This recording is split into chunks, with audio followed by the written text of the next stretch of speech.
कोई भी थेफ्ट हो या एक्सटॉर्शन हो, अगर वहां पे वो कार्य करते समय सामने वाले को इंस्टेंट डेथ का फियर हो, ठीक है, या उसको क्या बोलते हैं ग्रीवियस हर्ट पहुंचाने का जो है इंस्टेंट फियर हो, तो वो जो है रॉबरी में कन्वर्ट हो जाता है। ठीक है, एक एग्जांपल देता हूं मैं आपको। जैसे मैंने कॉल किया किसी बंदे को, ठीक है, कि तेरे बेटे को उठवा लूंगा अगर तू मेरे बंदे को 50,000 रुपया नहीं देता है तो, ठीक है, मैंने तेरे बंदे को भेजा है, मेरे बंदे को भेजा है, उसको पैसा दे देना, ठीक है, नहीं तो तेरे बेटे को उठवा लूंगा। ये क्या है, मैंने फोन पे धमकी तो दिया, लेकिन यहाँ पे उसके बेटे को कोई इंस्टेंट खतरा नहीं है। ठीक है, मैंने तो सिर्फ बोला ना, कोई इंस्टेंट खतरा है क्या, नहीं है।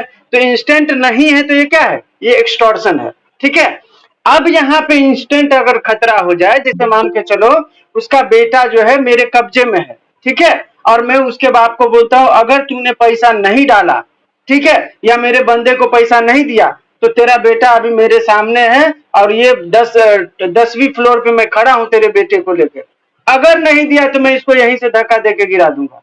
ठीक है, तो यहाँ पे क्या है, यहाँ पे जैसे ही वो उसको पुश करेगा वो 10वीं मंजिल से नीचे, ठीक है, तो यहाँ पे क्या है, उस बच्चे को इंस्टेंट डेथ का फियर है। ठीक है, तो यहाँ पे जो वो कर रहा है फिर वो एक्सटॉर्शन नहीं है, फिर वो रॉबरी कहलाएगा। ठीक है, ऐसे ही अगर थेफ्ट हो रहा है, थेफ्ट का मतलब क्या है, थेफ्ट का साधारण सा मतलब है कि आप किसी के पोजेशन से कोई सामान उठाते हो बिना उसके कंसेंट के। ठीक है, ये थेफ्ट की परिभाषा है।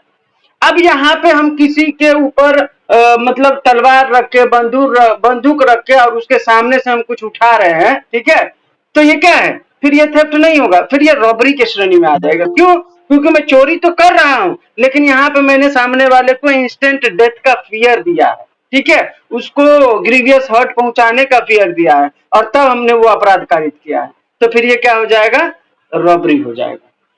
समझ में आया? कब कब कोई थेफ्ट और एक्सटॉर्शन रॉबरी हो सकता है, इसके बारे में आपसे सवाल पूछा जा सकता है एग्जाम में। ठीक है, दोनों में सिर्फ एक ही लाइन इंपॉर्टेंट है, इंस्टेंट डेथ का फियर होना चाहिए, ठीक है, या ग्रीवियस हर्ट का फियर होना चाहिए।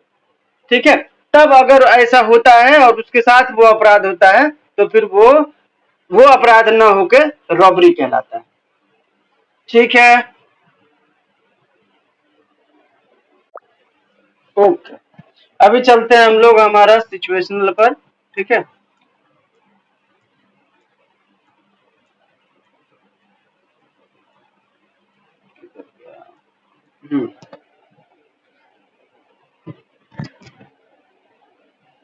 पहले आप लोगों से पूछूंगा फिर मैं आपको मतलब बताऊंगा। ठीक है, बताऊंगा मैं, लेकिन सबसे पहले आपसे पूछूंगा। देखिए, सबसे पहला सवाल यहाँ पे पूछ रहा है आपसे, हमने सब किया है जो भी अभी तक मैंने जो भी देखा है, ये आपका सिचुएशनल, मेरे हिसाब से सब हमारा हुआ है। ठीक है, देखिए सबसे पहला सवाल है, सबसे नीचे से मैं पढ़ रहा हूँ। A and agrees to fence with each other for amusement. ठीक है, Z is injured while fencing। ये है आपका सिचुएशन। सवाल पूछ रहा है, is A liable under IPC, give reason. क्या लगता है आपको? सवाल ये बोल रहा है कि ए और जेड जो है ना तलवारबाजी के लिए तैयार होता है, रेडी होता है कि चल तैयार तलवारबाजी करते हैं। इसका एक एग्जांपल ले लो, जैसे आप लोगों ने देखा होगा WWE होता है ना, फाइटिंग वो वाला रेसलिंग करते हैं वो लोग, तो उसमें भी क्या, उसमें भी कॉन्ट्रैक्ट रहता है कि भाई जब आप अपनी सहमति से यहाँ पे फाइटिंग करने आए हो WWE में, तो किसी को देखते हो नाक में मार देता है, किसी को मुंह में मार देता है, तो ये क्या है, ये अपराध है कोई नहीं। आपने कंसेंट दिया कि मैं यहाँ पे खेलने आया हूँ, लड़ने आया हूँ, तो उसमें आपका जो है इम्प्लाइड रहता है कि आपको जो भी चोट लगेगा उसके लिए जिम्मेदार आप खुद हो। ठीक है, तो यहाँ पे ये बोल रहा है कि दोनों बंदा सहमति से तलवारबाजी के लिए आया। ठीक है, अब तलवारबाजी करेगा तो भाई गुड फेथ में तलवारबाजी करेगा, कहीं तो कहीं लग ही सकता है। ठीक है, जानबूझ के न मारे तो भी कहीं लग सकता है। तो सवाल यहाँ से पूछ रहा है आपसे, A and Z agrees to fence with each other for amusement. ठीक है, Z is injured while fencing, जब वो तलवारबाजी कर रहा था तो एक हाथ से गलती से जेड को कहीं पे लग जाता है। ठीक है, अब यहाँ सवाल आपसे पूछ रहा है कि क्या ए का कोई जिम्मेदारी बनता है आईपीसी के तहत, क्या ए गुनहगार होगा इस आईपीसी के तहत। तो ये मोकल आईपीसी का है, इसीलिए क्या बोलते हैं आईपीसी पूछा है। अपने को बीएनएस के हिसाब से सेक्शन याद रहे तो बेहतर है, ठीक है, अगर याद रखना है तो, नहीं तो सेक्शन न याद हो तो भी ठीक है। तो क्या लगता है आपको, कोई बताओ, ये अपराध होगा कि जनरल एक्सेप्शन में आएगा ये। करेक्ट करेक्ट करेक्ट, ठीक है। देखिए जनरल एक्सेप्शन में जब आप सेक्शन 25 पढ़ोगे, ठीक है, आपको पता है जनरल एक्सेप्शन सेक्शन 14 से 44 तक है, 44 तक, ठीक है, जिसमें आपको साधारण अपवाद दिया है। इसका मतलब यह है कि आप किस किस दशा में कोई अपराध करते हो तो वो माफी योग्य है, ठीक है। तो यही सेक्शन 25 जनरल एक्सेप्शन में आता है और यहाँ बोलता है act not intended and known to be likely to cause death और grievous hurt done by consent, ठीक है। जैसे ही आपने कंसेंट दे दिया कुछ करने के लिए, जैसे मान के चलो एक एग्जांपल देता हूं, एक आपको मैंने शुरू में एग्जांपल दिया था कि जब आप हॉस्पिटल में ऑपरेशन के लिए जाते हो तो डॉक्टर आपसे एक पेपर पे दस्तखत करवाता है, ठीक है, कि भाई ऑपरेशन करते समय कभी कभी क्या होता है ऑपरेशन सफल होता है, कभी कभी नहीं होता है। तो इनकेस ऑपरेशन के दरमियान आपकी मौत हो जाती है तो इसके लिए हम जिम्मेदार नहीं होंगे, हालांकि हम गुड फेथ में ही ऑपरेशन करेंगे, ठीक है, फिर भी हम रिस्क नहीं लेंगे।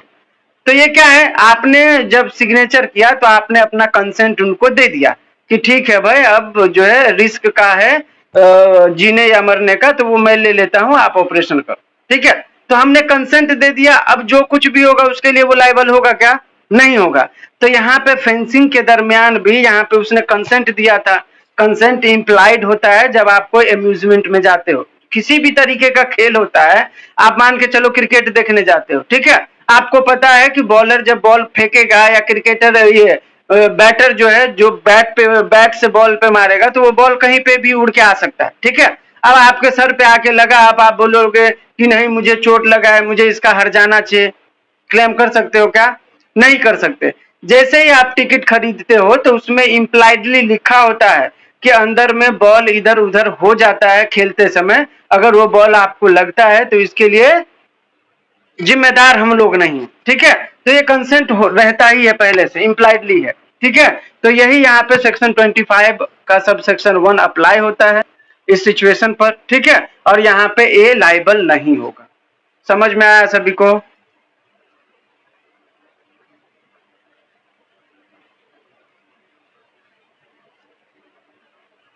ओके ओके, मेरा पीडीएफ भाग जाता है, एक सेकंड।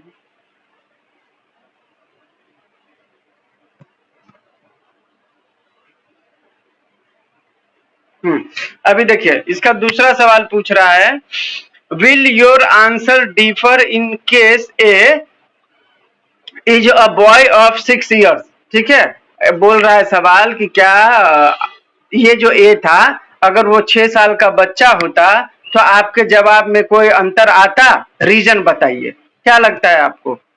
ये भी हमने पढ़ा है, ये भी जनरल एक्सेप्शन में आता है।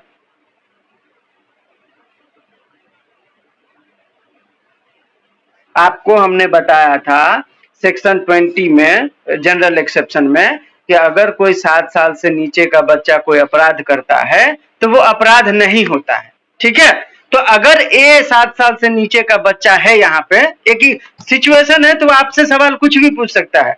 तो आपसे सवाल कुछ हट के पूछा है कि मान के चलो ए यहाँ पे 6 साल का बच्चा होता तो क्या होता। तो अगर ए जो है 6 साल का बच्चा होता तब तो कोई अपराध ही नहीं होता, क्योंकि हमारा सेक्शन 20 क्या बोलता है, act of a child under 7 years of age no offence. अगर कोई भी बच्चा 7 साल से नीचे का है तो अगर कोई वो अपराध करता है तो वो अपराध ही नहीं है, ठीक है। तो यहाँ पे यही जवाब होगा दूसरे सवाल, ठीक है। नेक्स्ट क्वेश्चन है आपका, A instigates B to murder C, B refuses to do so. A जो है इंस्टिगेट करता है बी को किसी को मार दे, ठीक है, बी मना कर देता है कि मैं नहीं मारूंगा। सवाल आपसे यहां पूछ रहा है, has A committed any offence under IPC, give reason.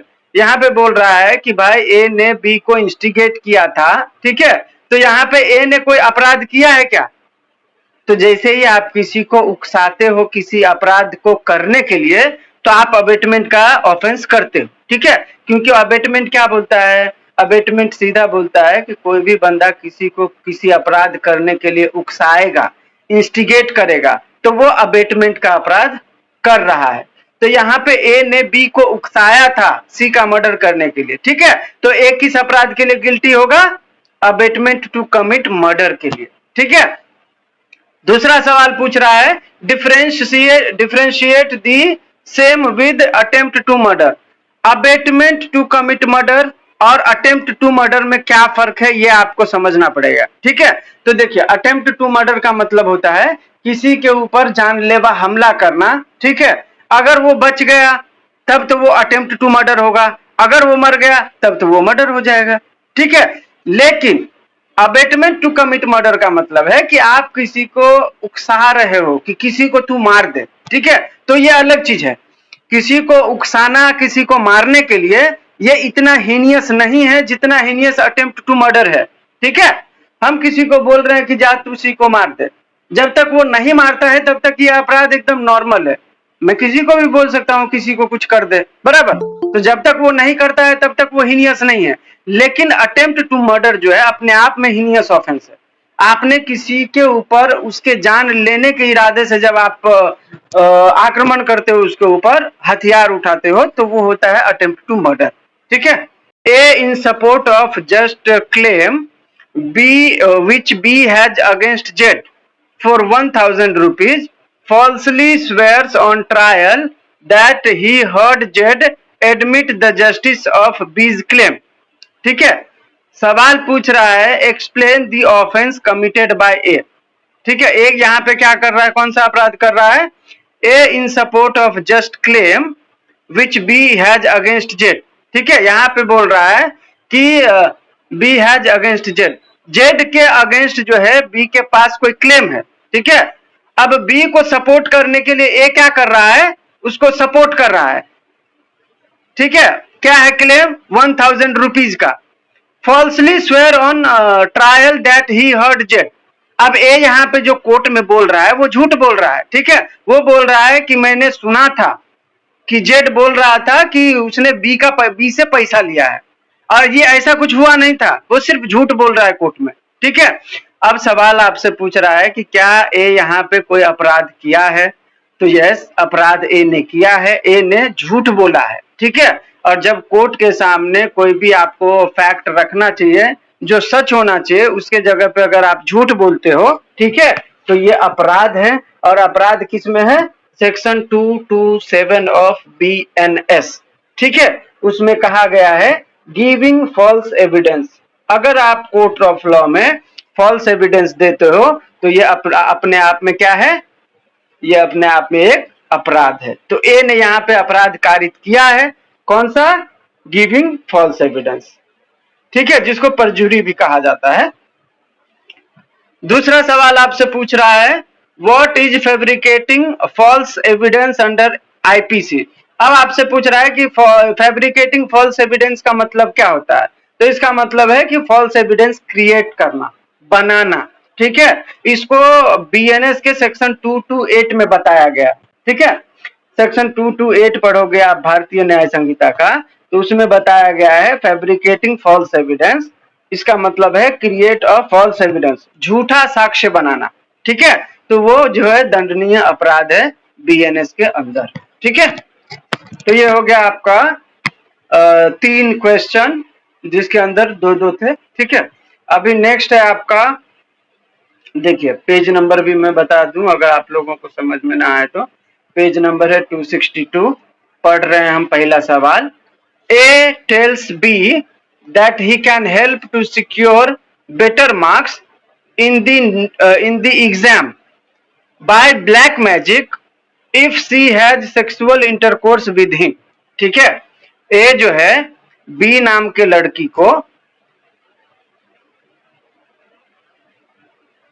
हाँ, बी नाम के लड़की को बोलता है कि अगर तुम मेरे साथ फिजिकल होती हो, सेक्सुअल इंटरकोर्स करती हो, तो मुझे काला जादू आता है, मैं तुम्हें एग्जाम में सबसे अच्छे मार्क्स आने का जो है काला जादू करके दे दूंगा, तुम बहुत अच्छे मार्क्स लाओगी। ठीक है, वो जो लड़की थी बी, वो एग्री हो गई। ठीक है, और उसने उसके साथ इंटरकोर्स किया। सवाल आपसे पूछ रहा है, would A's act be punishable as rape? Explain. क्या लगता है आप लोगों को? ठीक है, सवाल क्या है कि क्या ए ने रेप कारित किया है? तो आपको ब्लैक मैजिक पर ज्यादा ध्यान ही नहीं देना है। ठीक है, आपको ये जस्टिफाई करना है कि यहाँ पे रेप हुआ है या नहीं हुआ है। अरे रेप हुआ है। देखिए, अब मैं बताता हूँ लॉजिकली। ठीक है, देखिए क्या होता है। आपको पता है सेक्शन 63 में रेप को डिफाइन किया गया है, बराबर? हम लोगों ने पढ़ा था हाल ही में कि से विदाउट कंसेंट अगर आप किसी के साथ सेक्सुअल इंटरकोर्स करते हो तो वो रेप होता है। ठीक है, अगेंस्ट हर विल। जब आप सेक्शन ये पढ़ोगे, सेक्शन 28 जो जनरल एक्सेप्शन में आता है, वहां पे सेक्शन 28 में ये हेलो, पेज नंबर 262 है सर। हाँ, तो मैं क्या बोल रहा था, देखिए सेक्शन 228 जब आप पढ़ेंगे, आप भारतीय न्याय संहिता का जनरल एक्सेप्शन है, तो वहां पे बोला हुआ है, a consent is not consent when it given under fear. ठीक है, और मिसकंसेप्शन।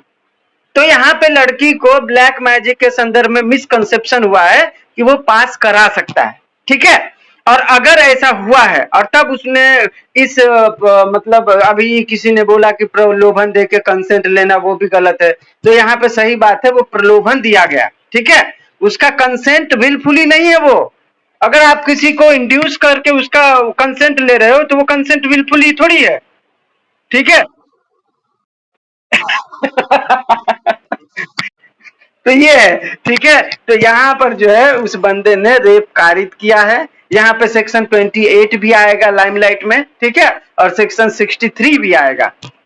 सेक्शन 28 बोलता है कि जब कोई कंसेंट किसी कंसेप्ट मिसकंसेप्शन में दिया गया हो या फियर में दिया गया हो तो वो कंसेंट कंसेंट नहीं होता। ठीक है, तो यहाँ पे उसने जो कंसेंट लिया था वो कंसेंट है ही नहीं फिर, बराबर? और तो जब कंसेंट है ही नहीं तो फिर वो रेप हो जाएगा। तो रेप है तो ए ने कमिट किया है रेप। ठीक है, जिसका पनिशमेंट सेक्शन 64 में दिया गया है बीएनएस के। ठीक है, क्लियर है यहां तक?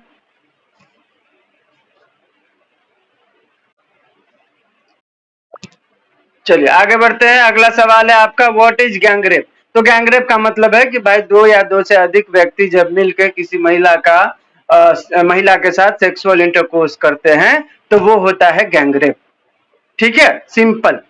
नेक्स्ट है आपका सवाल, Helen a dancer entertain a band of dacoits in the evening by her performance। ठीक है, कुछ डकैतों का गैंग है, पहले देखते होंगे ना आप लोग, जैसे मेला मूवी में वो आता है ना गब्बर, उसके सामने लड़कियां नाचती हैं बहुत सारी।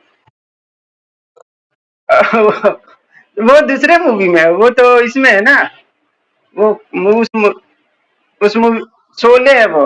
ये मेला मूवी में क्या नाम है उसका, बहुत अच्छा है, मतलब ऐसा ही फिल्म। तो कोई भी एग्जाम्पल फॉर, कोई भी डकैत डकैत का गैंग है, ठीक है, उसके सामने कोई महिला यहाँ पे डांस परफॉर्म कर रही है उसके इंटरटेनमेंट के लिए। ठीक है, अब सवाल समझिए, देखिए, Helen a dancer entertains a band of dacoits in evening by her performance. ठीक है, हेलन एक डांसर है, वो डकैतों के एक ग्रुप को शाम को इवनिंग में उसके परफॉर्मेंस से इंटरटेन कर रही होती है। ठीक है, सवाल आपसे यहां पूछ रहा है, can Helen attract criminal responsibility for doing so? ये बोल रहा है कि क्या हेलन को, ये जो डकैतों के साथ डांस वांस कर रही है, तो उसकी कोई क्रिमिनल रिस्पॉन्सिबिलिटी बनती है? ठीक है, सवाल आपसे ये है, क्या लगता है आपको, बताइए आप लोग।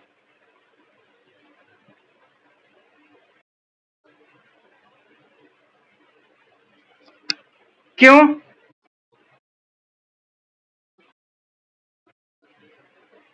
तब तो फिर चोर का भी ब्रेड एंड बटर के लिए वो काम करता है, ऐसा थोड़ी होता है। कोई कोई कोई कोई क्रिम कोई मान के चलो आपका ये डकैत है, तो डकैत भी तो अपने परिवार के लिए ही करता है, उसका भी तो ब्रेड बटर है, वो डकैती छोड़ देगा तो वो कैसे खाएगा।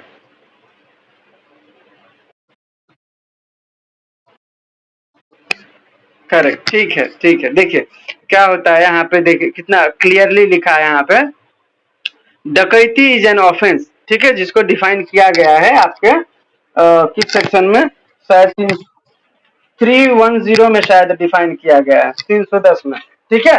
तो डकैती का मतलब क्या है कि 5 आदमी से ज्यादा जब कोई बंदा रॉबरी करता है, ठीक है, तो वो डकैती कहलाता है। यहाँ पे सवाल पूछ रहा है आपसे सिर्फ इतना कि क्या हेलेन रिस्पॉन्सिबल होगी, सिर्फ वो डांस कर रही है वहां पर, ठीक है, तो हेलन वहां पे रिस्पॉन्सिबल होती जब उसका इंटेंशन डकैतों के साथ बराबर होता, उसका भी इंटेंस कॉमन इंटेंशन ये होता कि हम भी डकैती करने आए हैं, बराबर, या कहीं पे वो डकैती करने जाने वाली होती। तब नॉर्मल केस में अगर वो सिर्फ डांस कर रही है तो उसका कोई भी अपराध नहीं हो रहा है वहां पर, ठीक है। क्यों अपराध होगा, वो तो अपने मतलब वो डांस कर रही है, उसका काम है वो, ठीक है, इंटरटेन करने के लिए। जब डकैतों के साथ उसका इंटेंशन मैच नहीं है, उसका ऑब्जेक्ट मैच नहीं है, ठीक है, और वो जो है कहीं डकैती करने जाने वाली नहीं है, तो वो अपराध को ये हेलन नहीं कर रही है, ठीक है, उसकी कोई रिस्पॉन्सिबिलिटी नहीं होगी। दूसरा सवाल है आपसे, what are a special provision in the regarding of the offence of dacoity, ठीक है। तो इसका मतलब ये है, ये बोल रहा है कि आईपीसी के अंदर, तो ये आईपीसी हम नहीं पढ़ेंगे, हम पढ़ेंगे बीएनएस, बीएनएस के अंदर डकैती के लिए कोई स्पेशल प्रोविजन है क्या। तो मैं आपको बताऊं, जब आप लोगों को पता है, मैंने आपको बताया था शुरू में स्टेजेस ऑफ क्राइम, क्या होता है, किसी को पता है स्टेजेस ऑफ क्राइम के बारे में, तो कौन कौन से स्टेज होते हैं। हाँ,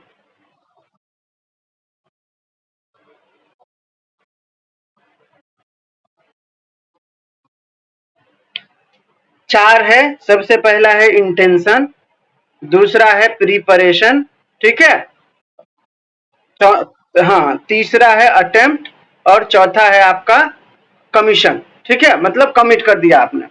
तो जनरली क्या होता है, किसी भी अपराध को कारित करने के लिए ये चारों एसेंशियल होने चाहिए, ठीक है, तब वो अपराध होता है।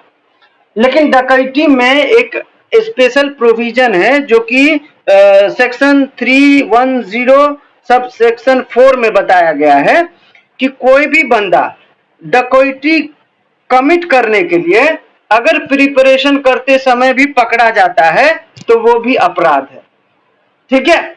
नॉर्मल केस में क्या होता है, आप प्रिपरेशन करना कोई अपराध नहीं होता, ठीक है, क्योंकि प्रिपरेशन दूसरा स्टेज है, जब तक अटेम्प्ट ना हो तब तक कोई अपराध होता ही नहीं है, ठीक है, नॉर्मली।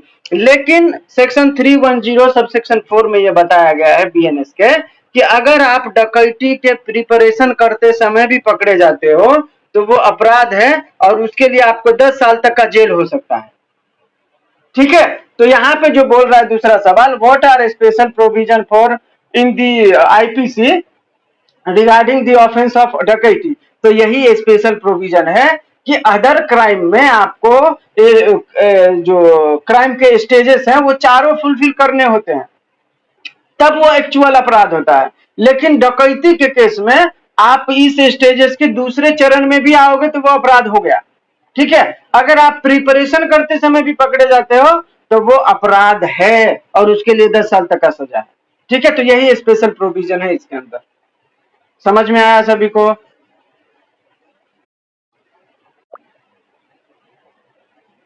ठीक है, नेक्स्ट सवाल है, देखिए क्या है, जय stands at a bus stop and whistle at Sheela, ठीक है, and passes some comment and at her, ठीक है। जय जो है बस स्टॉप के पास खड़ा है और वो सीटी बजाता है शीला को देख के, ठीक है, और शीला के ऊपर कुछ भद्दे कमेंट्स पास करता है। As she is passing by, Jai acts as though he is about to pull her dupatta, ठीक है, और वो जो है उसका शायद दुपट्टा भी खींचता है, ठीक है। ही boards the bus after her and scratches the seat out of the bus with his pen, ठीक है। ये सब होने के बाद वो जो जय है वो बस में बैठ जाता है, और वो बस में बैठने के बाद भी खुरापाती करता है। वो बस के सीट को पेन से खुदेड़ रहा होता है, मतलब खुरचता है, होता है ना सीट को फाड़ना, वो ऐसा अपराध करता है। ठीक है, अब यहाँ पे आपसे सवाल क्या पूछ रहा है, name any 3 offence committed bye जय। ऊपर के स्टोरी में अजय ने 3 अपराध किए हैं। अगर आपने मेरा अभी सवाल सुना हो, अभी मेरा स्टोरी सुना हो, तो आप बताइए कि कौन कौन से अपराध उसने किए हैं। एनीवन? मैंने अभी बताया ना स्टोरी। अरे सबसे पहले तो उसने सीटी बजाया उसको देख के, बराबर, फिर उसके ऊपर कमेंट पास करता है, फिर वो उसका दुपट्टा भी खींचता है, ठीक है, और फिर वो बस में जाके सीट भी फाड़ता है। तो यहाँ पे 3 अपराध हो गया। एक तो उसने कमेंट पास किया और सीटी बजाया, एक अपराध ये होगा। ये अपराध किस में आएगा? तो ये अपराध आता है आपका सेक्सुअल हरासमेंट, नहीं नहीं सेक्सुअल हरासमेंट में नहीं आएगा, ये आएगा आपका ना, ये सेक्सुअल हरासमेंट में ही आएगा, करेक्ट, ठीक है। तो सेक्शन 75 ऑफ बीएनएस में आता है आपका ये सेक्सुअल हरासमेंट, ठीक है। दूसरा अपराध उसने किया है सेक्शन 79 का। सेक्शन 79 में क्या है? वर्ड, गेस्चर और act intended to insult modesty of a women. उसने क्या एक्ट किया था? उसने उसका दुपट्टा खींचने की कोशिश किया था, तो उसका क्या किया उसने? मोडेस्टी ऑफ अ वुमेन का एक्ट किया है उसने, ठीक है। तो ये दूसरा अपराध हो गया। तीसरा क्या किया है उसने? बस का सीट फाड़ा है। तो बस का सीट जो फाड़ते हैं तो उसको सेक्शन 324 सब सेक्शन 1 में मिसचीफ कहा गया है, ठीक है। मिसचीफ का मतलब यह है कि कोई भी व्यक्ति जानबूझकर किसी संपत्ति को नष्ट या नुकसान पहुंचाने का कार्य करता है जिससे लोगों को परेशानी हो। तो अगर वो सीट फाड़ेगा तो किसी और को बैठने में दिक्कत तो होगा ना, बराबर। तो वो मिसचीफ का भी अपराध कर रहा है। तो यहाँ पे वो 3 अपराध कर रहा है, सेक्शन 75 में सेक्सुअल हेरेसमेंट, सेक्शन 79 में इंसल्ट और मोडेस्टी ऑफ अ वुमेन, और सेक्शन 324 में मिसचीफ का अपराध कर रहा है, ठीक है। क्लियर है सभी को?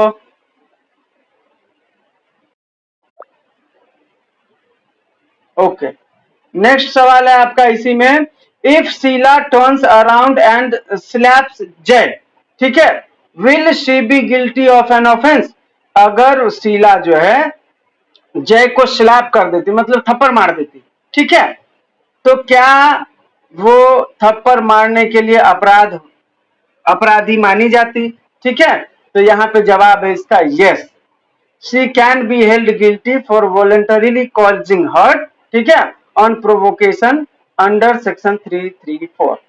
तो ये तो बीएनएस का है, तो बीएनएस नहीं लगेगा। अब सेक्शन इसका दूसरा है आपका बीएनएस के अंदर, ठीक है। मैं बता देता हूँ, एक सेकेंड दे दो।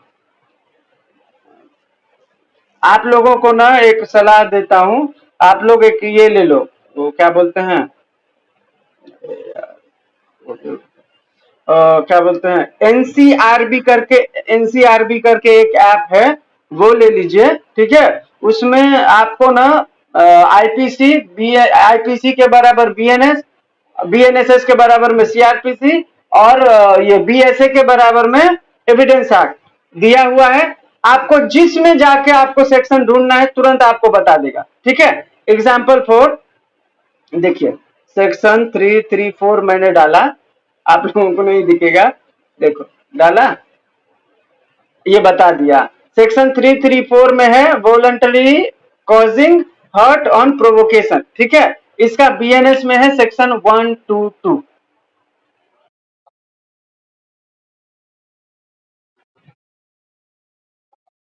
अरे तो लेकिन सामने फटका मारना जरूरी था, लेकिन फटका भी तो अपराधी है ना।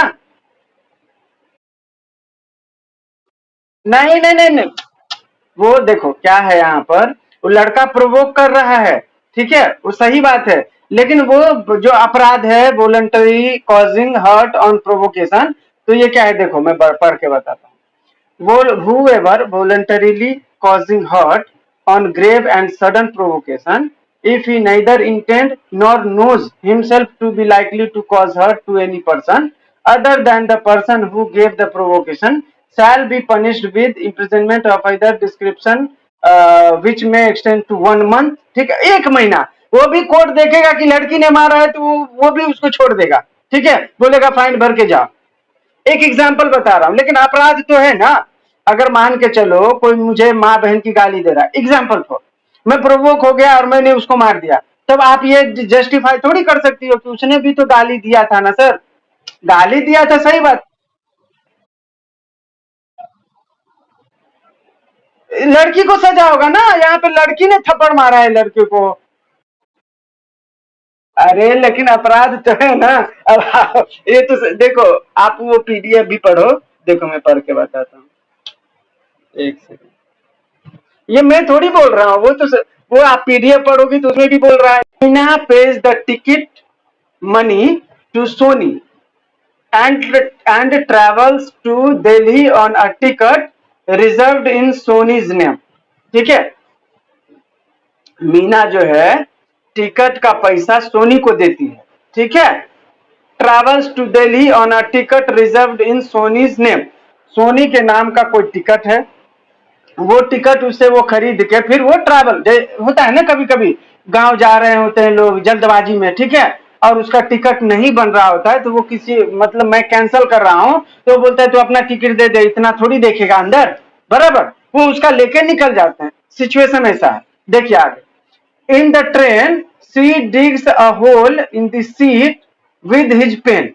ठीक है, जिस सीट पर उसका जिस जो सीट नंबर होता है उस सीट पर वो बैठती है और पेन से उस सीट को मतलब होल कर देती है। ठीक है, C then gets into a fight with a passenger and scares everybody in the compartment. ठीक है, वो जो है वो जो है थोड़ी देर बाद और भी पैसेंजर जो होते हैं उससे लड़ाई झगड़े करती है और सबको धमका देती है कंपार्टमेंट के अंदर। ठीक है, सवाल आपसे पूछ रहा है, state any 3 offence committed bye Meena. अब बताइए आप लोग।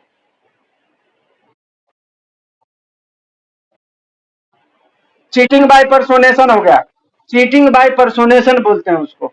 ठीक है, एक अपराध। और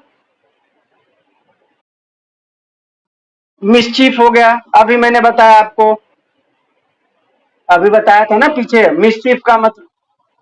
करेक्ट करेक्ट करेक्ट करेक्ट, सही बात है। उसको बोलते हैं एफरे। ठीक है, मतलब जब बहुत सारे लोगों के बीच आप कुछ ऐसे फसाद करते हो तो उसको बोला जाता है एफरे। ठीक है, और क्रिमिनल इंटिमिडेशन। ठीक है, आपराधिक धमकी दी ना उसने कंपार्टमेंट के अंदर। तो ये तो यहाँ पे 3 जो अपराध हो रहा है। पहला अपराध है कि उसने सोनी के नाम के टिकट को के ऊपर वो खुद ट्रैवल की, तो चीटिंग की बाय पर्सोनेशन। ठीक है, दूसरा उसने सीट में होल किया, वो पब्लिक प्रॉपर्टी था। ठीक है, तो वो मिसचीफ हो गया। और तीसरा उसने कमिट किया है ऑफेंस ऑफ एफरे। ठीक है, एंड क्रिमिनल इंटिमिडेशन। ठीक है, दूसरा सवाल आपका, if Meena was 12 years of as.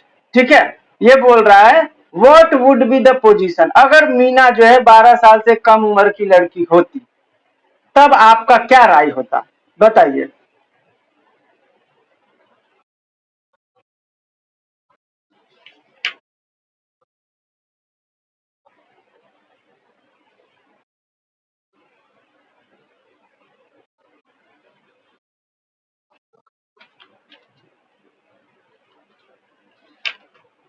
और कोई?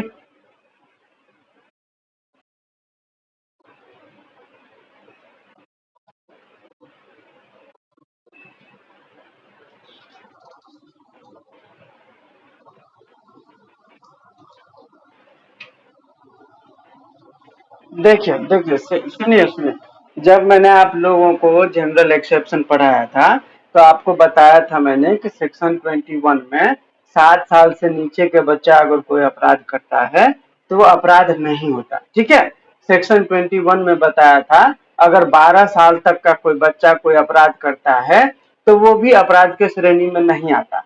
लेकिन उसमें एक्सेप्शन ये दिया हुआ है कि अगर बच्चे की मेच्योरिटी लेवल हाई है, ठीक है, तब उसको कुछ हद तक पनिशमेंट देने का प्रावधान है। एग्जाम्पल फॉर, मैंने आप लोगों को बताया था कि मेरे घर कोई बच्चा आया था पढ़ने, ठीक है, वो मेरे घर से सोने का जो है एक ज्वेलरी उठा लेता है और लेके चला जाता है, ठीक है।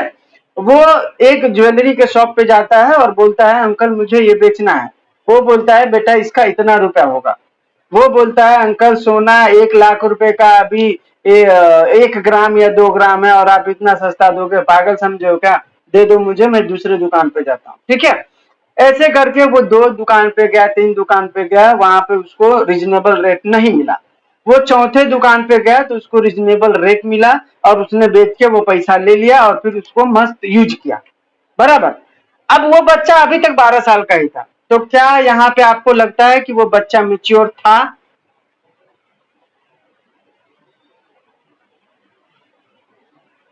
बताइए। मेच्योर था ना? अरे मेच्योर इतना था कि वो मेरे घर से ज्वेलरी उठाया, दूसरे दुकान पे गया और वो बोला नहीं अंकल तुम लूट रहे हो, इतना कम थोड़ी है सोने का। वो 3 4 दुकान भटका, फिर जहां पे रेट, तब जहां उसको सही दाम मिला वहां बेचा, तो उसको बोलोगे आप मेच्योर नहीं है? तो यहाँ पे उसने अपराध कारित किया है चोरी का। तो ये जो है आपका सेक्शन 21 BNS का, वो ये बोलता है कि कोई भी बच्चा 12 साल से नीचे का है, अगर वो कोई अपराध करता है तो जनरली वो अपराध नहीं है, ठीक है। लेकिन वहां पे कोई कोर्ट में ये सेटिस्फाई कर दे कि इस बच्चे की मेच्योरिटी लेवल हाई है, ठीक है। कभी कभी कोई कोई बच्चा मतलब अपने मतलब एज से बहुत ज्यादा समझ लेता है, ठीक है, मतलब समझदार होता है। तो ऐसे केस में उसको पनिशमेंट देने की जरूरत होती है, ठीक है।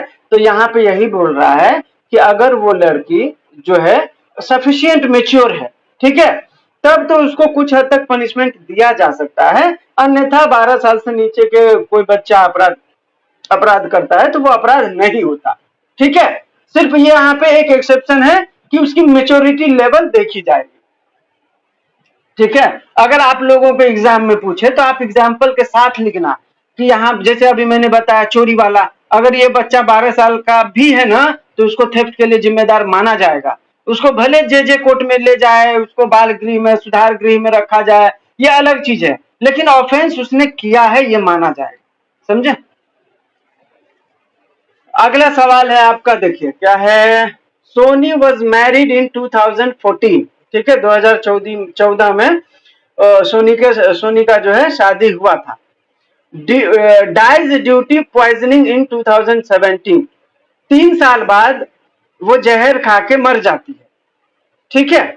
Neighbours have heard her husband abusing her many times, stating that she has not brought any dowry, ठीक है। उनके जो पड़ोसी हैं वो बार बार सुनते थे कि उसके पति जो है उसको ताना देता था कि तेरे बाप ने दहेज नहीं दिया, तू दहेज लेके नहीं आई, correct.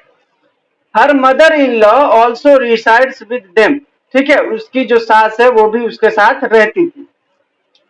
There is no evidence of any involvement of her husband और mother in law in the poisoning, ठीक है। वो जो जहर खा के मरी है, अभी तक उसके सास और उसके पति के खिलाफ कोई ऐसे सबूत नहीं मिले हैं जिससे ये साबित हो कि उन्होंने ही उसको पॉइजन दिए। ये स्टोरी था। सवाल आपसे पूछ रहा है, कैन दी हस्बैंड एंड और can the husband and mother in law be arrested for any offence? क्या लगता है आपको?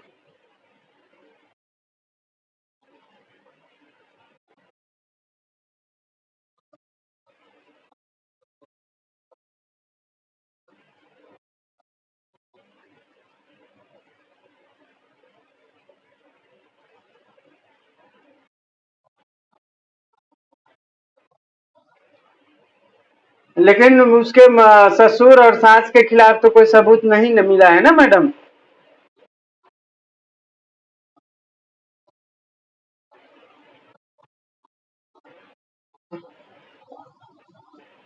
आप तो एकदम क्या बोलते हैं, एकदम फेमिनिज्म का शिकार हो गए हैं। जहां महिला आया आप इमोशनल हो जाती है। कभी कभी झूठा नहीं फंसाया जाता है मर्दों को। होता है ना, मर्द झूठे, अभी तो हजारों केस ऐसे हैं सुप्रीम कोर्ट में जहां पे सुप्रीम कोर्ट ने सामने से कहा है कि 498 है और डाउरी डेथ का इतना मिसयूज हो रहा है कि हम बता नहीं सकते, फिर भी आपको लगता है कि मजाक, चलिए जाने दीजिए, मजाक कर रहा हूं मैं। देखिए इसे हम लोगों को ना भावनाओं में नहीं बहना है, हम लोगों को सिचुएशन के आधार पे जवाब देना है, ठीक है, क्योंकि हम लोग लॉ स्टूडेंट हैं। हमारे पास सिचुएशन था, हमारे सिचुएशन में ये बताया गया कि भाई सोनी लड़की है, उसका शादी हुआ था, 3 साल के भीतर वो पॉइजन खा के मर जाती है, ठीक है। उनके जो पड़ोसी है उनका ये मानना है कि उसके पति जो है उसको डाउरी के लिए बहुत सताते थे, ठीक है। उनकी सास भी उसके साथ रहती थी। यहाँ पे एक एक्सेप्शन ये दे दिया हुआ है आपके साथ उलझाने के लिए सिर्फ, कि कोई एविडेंस अभी तक नहीं मिला है हस्बैंड और सास के खिलाफ कि उसने ही पॉइजन दिया है, ठीक है। सवाल आपसे पूछ रहा है, कैन द हस्बैंड और mother in law be arrested for any offence? Yes, ठीक है। अभी तक नहीं मिला है इसका मतलब ये नहीं है कि नहीं मिलेगा, ठीक है। ऐसा तो नहीं है, पुलिस का इन्वेस्टिगेशन चालू है। पुलिस के पास जब डाउरी डेथ का कंप्लेन आता है, ठीक है, और उसके पास ये साबित होता है कि भाई उसने जहर खा के मरा है, पहली बात, ठीक है। शादी के 3 साल के बाद ही मरी है वो, दूसरी बात। और पड़ोसी का ये मानना है कि उसको डाउरी के लिए उकसाया गया, तीसरी बात। ये तीनों डाउरी डेथ के जो सेक्शन है हमारे 304 बी जो आईपीसी में था, बराबर, उसको फुलफिल कर रहा है, बराबर। तो जैसे ही प्राइमा फेसी ये केस स्टैब्लिश हो रहा है, पुलिस तुरंत उसको अरेस्ट कर लेगा। किसका माइक आवाज कर रहा है?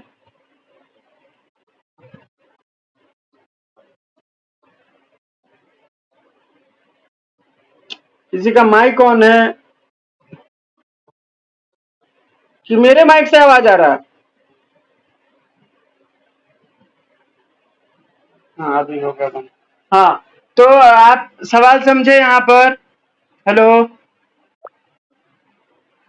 तो यहाँ पे बोल रहा है कि क्या ये जो उसके सास और हस्बैंड है उसको पुलिस अरेस्ट कर सकता है, ठीक है, किसी अपराध के लिए?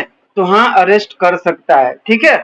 जब आप डाउरी डेथ का प्रोविजन पढ़ोगे, मैंने हाल ही में आप लोगों को बताया था कल या परसों, ठीक है, जो भी लेक्चर का जिस दिन था मैंने आपको बताया था डाउरी डेथ के लिए क्या क्या स्टैब्लिश करना होता है। शादी के 7 साल के भीतर मौत होनी चाहिए, ठीक है।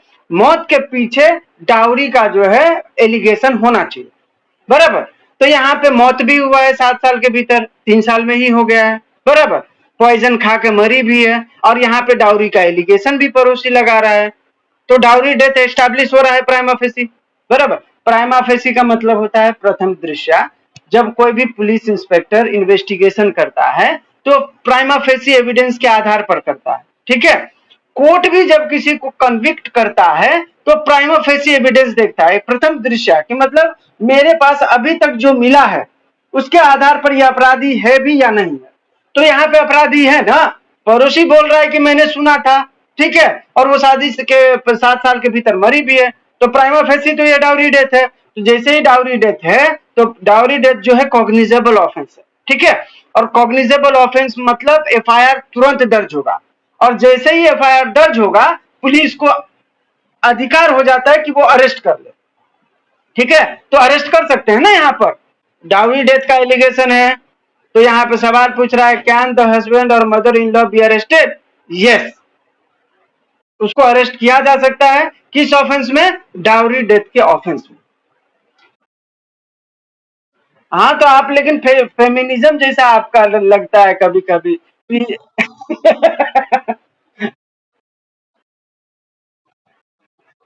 ठीक है। इसका दूसरा देखिए पीडीएफ थोड़ा ना धुंधला है, पढ़ने में भी नहीं आ। देखिए दूसरा सवाल बोल रहा है, what would be the position if Soni had died due to heart attack? ठीक है, क्या पोजीशन होता अगर डाउरी डेथ ये जो लड़की है उसका हार्ट अटैक से मौत होता? तो ठीक है, तो हार्ट अटैक से मौत होता तो फिर वो डाउरी डेथ में नहीं आता, ये तो बात सिंपल है, ठीक है। क्योंकि मान के चलो हार्ट अटैक आता, तो हार्ट अटैक आता तो आप डाउरी डेथ कैसे साबित करते? प्रूव करने में आपको दिक्कत होता है ना। यहाँ पे महिला पॉइजन खाई थी तो इसीलिए आपको थोड़ा एक एक एविडेंस को कोरोबोरेट कर दिया आपने, बराबर। तो यहाँ पे बोल रहा है they can still be held guilt, हैं? if he is proved that she was kept under constant threat of danger to her life. Okay, तो ये बोल रहा है यहाँ पे सवाल, मतलब दूसरे सवाल में कि अगर उस महिला को, मतलब ये क्या बोलते हैं, उसके लाइफ को इन डेंजर होता, थ्रेट होता, ठीक है, और तब उसको मतलब इस बात से हार्ट अटैक हो जाता, तो भी वो डाउरी डेथ में ही कवर होता, ठीक है। अगर इस टाइप का कुछ नहीं होता ऊपर, जैसे ऊपर हुआ ना, उसको डाउरी के लिए उकसाया गया, उसको मतलब क्या बोलते हैं, शादी के साथ 3 साल के भीतर वो मर गई, बराबर, पॉइजन खा के मरी, अगर ये स्टोरी नहीं होता, ठीक है, और नॉर्मली वो हार्ट अटैक से मरती, तो फिर वो डाउरी डेथ नहीं होता, ठीक है। लेकिन यहाँ पे क्या बोल रहा है कि अगर उस लड़की को ये डर था कि वो डाउरी के लिए मुझे सता रहा है बहुत, ठीक है, और पड़ोसी भी उसमें जो है बोल रहे हैं कि हाँ इसके साथ बहुत सारा मतलब अब्यूज होता था डाउरी के लिए, और इस बात से वो परेशान रहती थी जिसके कारण उसको हार्ट अटैक आ गया, तो यस, निश्चय ही वो डाउरी डेथ के लिए लायबल होंगे, ठीक है। नेक्स्ट है आपका, Raju sees an orphan boy aged 10 year on the railway platform, ठीक है। राजू जो है एक 10 साल के अनाथ बच्चे को रेलवे प्लेटफॉर्म पर देखता है, ठीक है। The boys has no relatives, उस बच्चे का कोई भी सगा संबंधी नहीं है। Raju wants to take the boy to his house and feed him, ठीक है। राजू सोच रहा है कि मैं उस बच्चे को घर ले जाऊं और उसको खाना वाना खिलाऊं। द बॉय रिफ्यूजेस, ठीक है। Raju forcibly takes the boy with him to his house, ठीक है। वो जो बच्चा है राजू के साथ जाने से मना कर देता है। राजू जो है उसको बलपूर्वक, फोर्सिबली उसको जो है अपने घर लेके आ जाता है।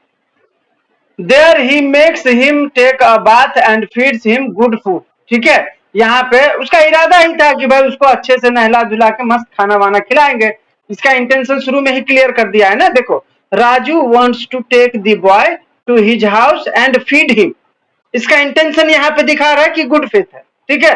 अब आगे वो क्या कर रहा है, उसको अपने घर लाता है, उसको अच्छे से नहलाता धुलाता है, फिर उसको अच्छा अच्छा खाना खिलाता है। सवाल आपसे पूछ रहा है, what is the offence committed bye Raju, क्या लगता है आपको?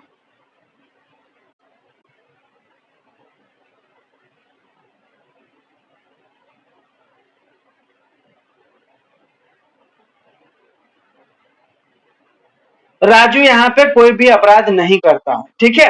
अगर राजू का इरादा होता कि उस बच्चे को वहां से उठा के ले जाते हैं घर पे, बंद कर देते हैं, इसको इससे काम करवाएंगे, ठीक है, तो यह अपराध हो जाता है एबडक्शन का, ठीक है। क्योंकि किसी बच्चे के, किसी 18 साल से बच्चे कम उम्र के बच्चे को अगर आप उसको उठाते हो, ठीक है, अनलॉफुल मीन्स के लिए, तो वो एबडक्शन होता है, ठीक है। लेकिन यहाँ पे गुड फेथ में उसको खाना खिलाने पिलाने के लिए लाया गया है, तो यहाँ पे राजू ने गुड फेथ में किया है, बराबर। तो गुड फेथ में कुछ भी करते हैं तो वो जनरल एक्सेप्शन में आता है, और जैसे ही जनरल एक्सेप्शन में आता है तो वो अपराध नहीं होता है, ठीक है।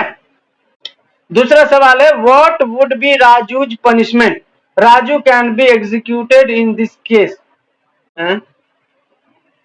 वो तो ये बोल रहा है कि अगर राजू ने अबडक्शन का अपराध किया होता, ठीक है, तो फिर राजू को कौन सा पनिशमेंट मिलता, तो राजू के ऊपर अगर एबडक्शन का चार्ज लगता, ठीक है, अगर ये साबित होता कि वो बच्चे को उठा के लाया है जबरदस्ती, उससे काम वाम करवाया जा रहा है, उसका गुड फेथ नहीं था, ठीक है, अनलॉफुल मीन्स से लाया था, तब तो फिर वो सेक्शन 362 में जो पनिशमेंट होगा एबडक्शन के लिए वो उसको मिलेगा अकॉर्डिंगली, ठीक है।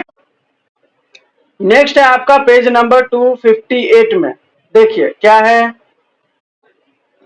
Kishan while playing cricket with his friend, Kishan जो है जब वो अपने दोस्त के साथ क्रिकेट खेल रहा होता है, directs the ball toward Gopi in such a way that it hits her dress, ठीक है। किशन जो है अपने दोस्तों के साथ क्रिकेट खेल रहा होता है, वो बॉल फेंकता है इस वे में कि वो राजू के गोपी के ड्रेस पे लगता है, ठीक है। गोपी स्माइल्स एंड वॉक्स अवे, गोपी हंसते हुए वहां से निकल जाता है, gopis mother is annoyed at this incident. ठीक है, गोपी की जो मदर है वो इस बात से परेशान हो जाती है कि ऐसा कैसे हो सकता है। सवाल आपसे पूछ रहा है, has Kishan used force against Gopi? क्या लगता है आपको?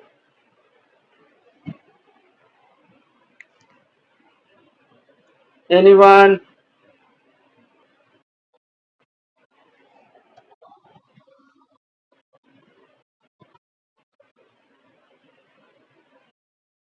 हाँ, एक सेकंड। हाँ, बीएनएस में सेक्शन 129 में है, ठीक है, क्रिमिनल फोर्स। अभी देखिए मैं बताता हूँ।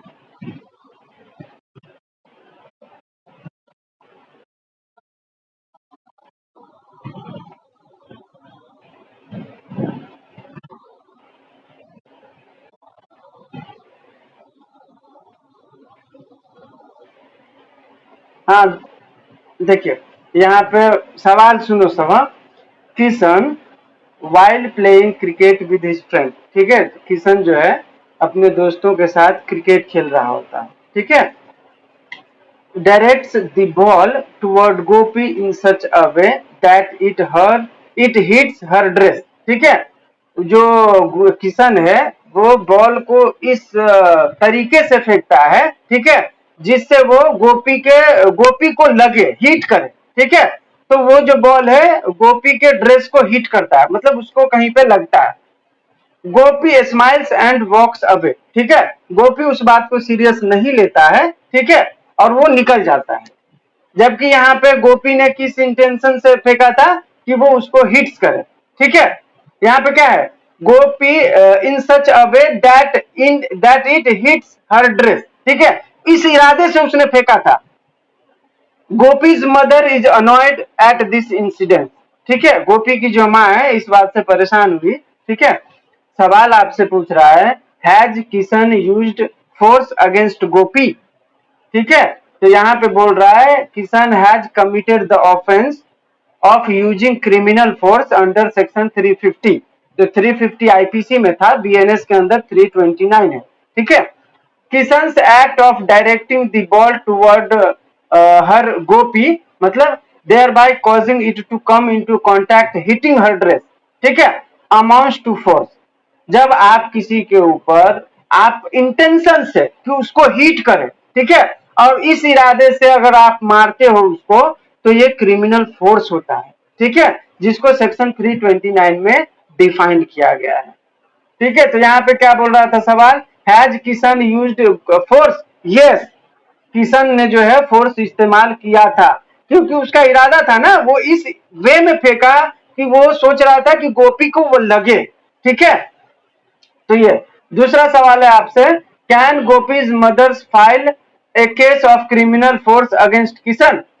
No, no, Gopi's mother cannot file a case of criminal force against Kishan because section 350 मतलब section 329 that criminal force is an offense against the person to whom force is used to causing him or her annoyance। ठीक है, मतलब ये बोल रहा है, section 29 बोल रहा है कि किसी भी बंदे के ऊपर जो कोई भी क्रिमिनल फोर्स का इस्तेमाल करेगा, वो बंदा जाके केस कर सकता है, कोई उसके बिहाफ पे थर्ड पर्सन नहीं जा सकता। ठीक है, तो यहाँ पे उसकी माँ जाएगी, बोलेगी कि मेरे बेटे को उसने इस इरादे से बॉल फेंका था, तो नहीं माना जाएगा। ठीक है, अगर वो जाके बोले कि उसने मेरे ऊपर बॉल फेंका मुझे मारने के इरादे से, तब ये माना जाएगा। ठीक है, तो दूसरा क्या बोल रहा है, आपका सवाल क्या था दूसरा, क्या गोपी की माँ केस फाइल कर सकती है? तो नहीं कर सकती। ठीक है, क्यों नहीं कर सकती? क्योंकि डायरेक्टली उनके ऊपर फोर्स का इस्तेमाल नहीं हुआ था। ठीक है, फोर्स का इस्तेमाल किशन के गोपी के ऊपर हुआ था, तो गोपी कर सकता है, गोपी की मां नहीं कर सकती। ठीक है, यहां तक सभी को क्लियर है?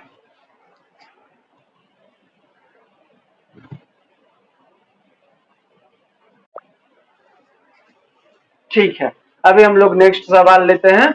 अगला सवाल है आपका, देखिए, Meenu is lost in Kumbh Mela in 2015।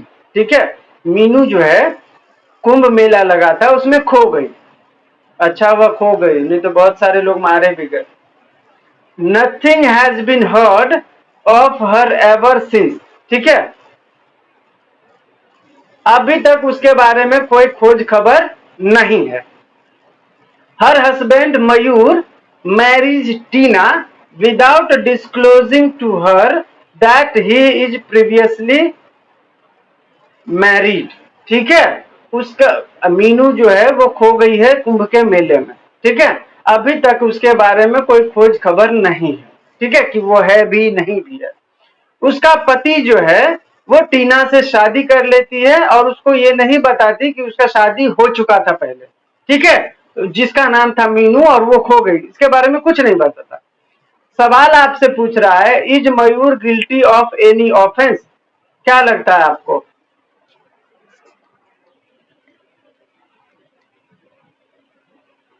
Anyone? हाँ,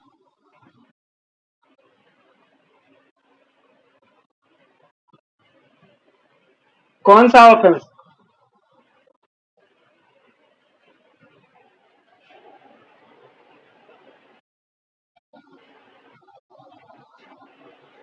ये ऑफेंस है बाइगेमी का, ठीक है, सेक्शन 82 में बाइगेमी को डिफाइन किया गया है भारतीय न्याय संहिता में, और उसमें ये कहा गया है कि कोई भी बंदा जब उसकी वाइफ जो लीगली मैरिड है, ठीक है, वो जिंदा है, ठीक है, तब तक वो दूसरी शादी नहीं कर सकता।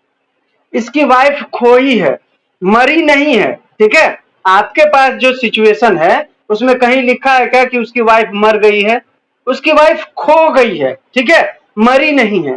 तो खो गई है इसका मतलब है कि जिंदा है, और जब जिंदा है तो अपनी वाइफ को जिंदा रहते आप दूसरी शादी नहीं कर सकते जब तक आप उसको डाइवोर्स ना दे दो, ठीक है, तो उसने उसको अभी तक डाइवोर्स भी नहीं दिया था और वो मरी भी नहीं है, तो इसका मतलब है कि आपने जो दूसरी शादी की है वो गलत है, और गलत है तो ये बाइगेमी है और ये पनिशेबल ऑफेंस है under section 82 of BNS. Clear?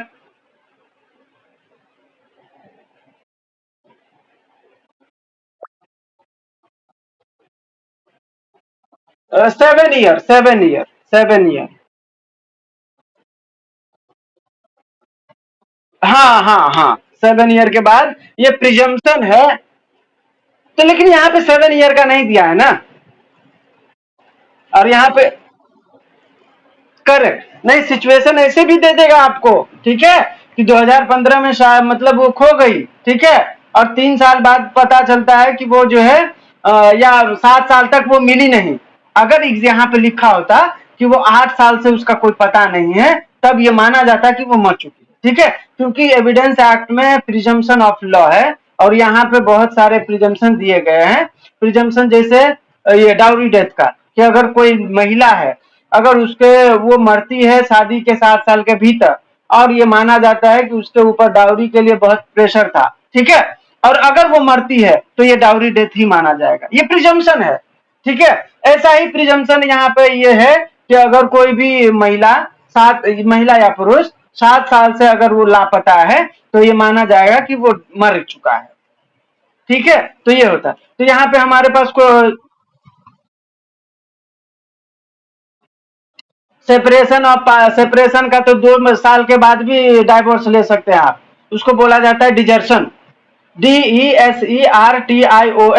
Desertion का मतलब होता है अलग, मतलब दोनों जो है बिना सहमत, बिना वो बताए, जैसे मैं शादीशुदा हूँ, मेरी वाइफ ससुराल गई और 2 साल से वो न आ रही है न कुछ बता रही है, ठीक है, बिना रीजन के वो 2 साल से अलग है, तो मैं डाइवोर्स दे सकता हूँ, क्योंकि मुझे उसने कुछ बताया नहीं, क्यों गई, क्यों नहीं आ रही है, ठीक है, तो ये माना जाता है कि वो डिजर्शन है और उसके आधार पर आप तलाक डाइवोर्स ले सकते हैं, कोई प्रॉब्लम नहीं, ठीक है। आपसे ये भी पूछा जा सकता है, नहीं आपसे नहीं पूछा जाएगा, आपका फैमिली लॉ है ना, हाँ, तो फैमिली लॉ में पूछा जाएगा ना, ग्राउंड ऑफ डाइवोर्स, ठीक है, तो क्या क्या होता है, तो